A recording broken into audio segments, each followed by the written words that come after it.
Welcome back to Bahamas at Sunrise. Of course, during the break, we were doing our own renditions of various songs. We kind of missed it.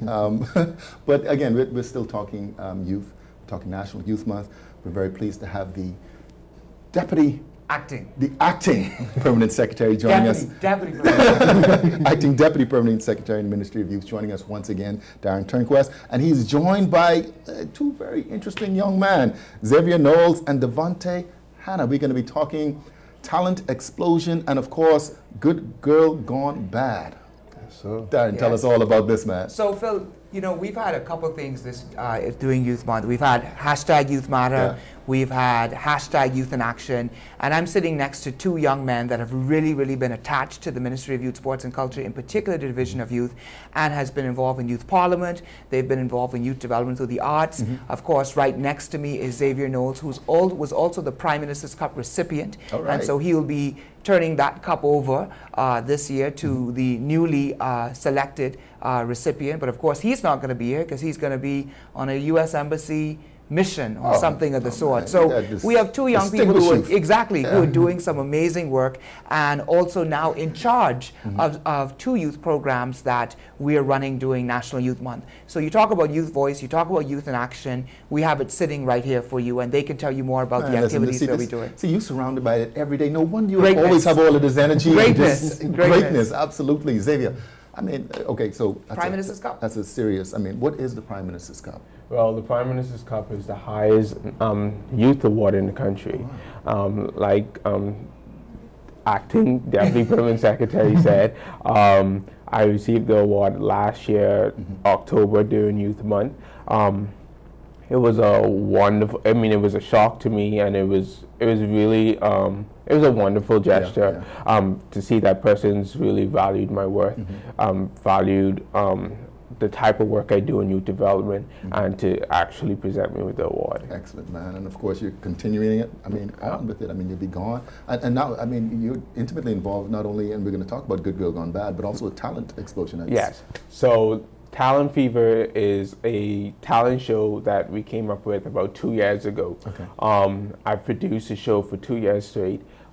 It's an amazing experience. It gives young people a platform to showcase their talent when they normally don't have a platform to do so.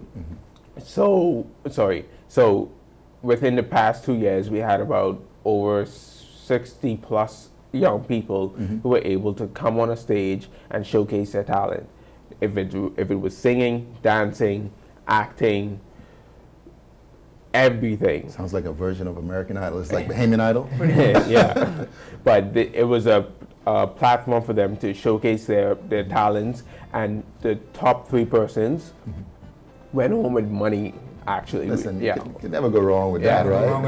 Can't go wrong with money. And we've been sponsored, that particular Talent Fever has always been sponsored by BTC as well as a couple of our other events have been sponsored. BTC everywhere, every day. Every day. So tell us a little bit about Good Girl Gone Bad. I think I've heard this before. Yeah, well, Good Girl Gone Bad is the brainchild of Lynn Therese Nixon, also known as Dynamite Daisy. You're talking about Lucy, right? So the play was originally written in 2013, and it was staged in Abaco. But we decided to bring it back for Youth Month and also for Youth Development through the Arts Summer Camp this year. It has been edited by one of the writers in the camp, actually, 17-year-old Tanisha Knowles, and is directed by Valine Rule. She is 21, so we could boast about writers under 22, there are actors under 22, and actors under 22. Amazing. So the play follows the journey of this girl, who is the typical Bahamian good girl. You know, she is getting good grades, she's doing good things in the community, and she ends up just falling into the bad company. And we just watch her journey to see if she will end up a good girl again, or maybe if she'll end up, you know, in the grave or sick, in jail. Oh, so you're going to save that outcome? Yeah. All right. I have to come and see it. So when is it? October 20th is going to be at the Dundas. I think it starts at 7 p.m. The show is free. Man, they've been having a lot of free stuff here this morning, Darren. So all you have to do is call the Ministry of Youth, Sports and Culture and reserve your tickets. Okay, so that's October 20th, beginning at 7 p.m. at the Dundas. At the Dundas. October. All right. So. And for all of this information is on our website, celebrateyouthbahamas.org, so people should just go and check that out and really stay connected with us during the month. Well, you know, I did bring this up with John earlier, but I want to say it again. How important is it, you know, especially not just during the most recent experiences of hurricane, but over the last several years, to really, you know, have our young people just expose themselves and to be exposed?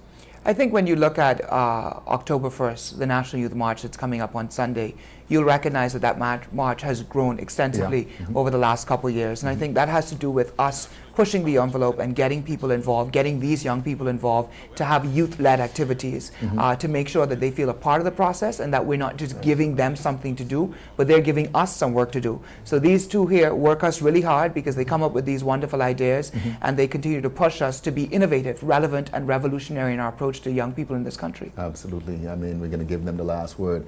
Devontae, how do you feel about your country right now? Well, I love my country, for one. Like, Bahamas, I'll wear it across my chest any day.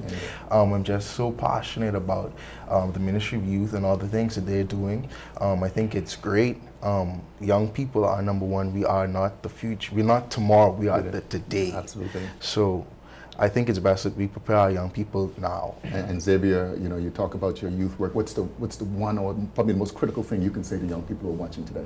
Well, I would say this: young people, they have to be able to value themselves. They have to be able to go out there and get involved in whatever they can.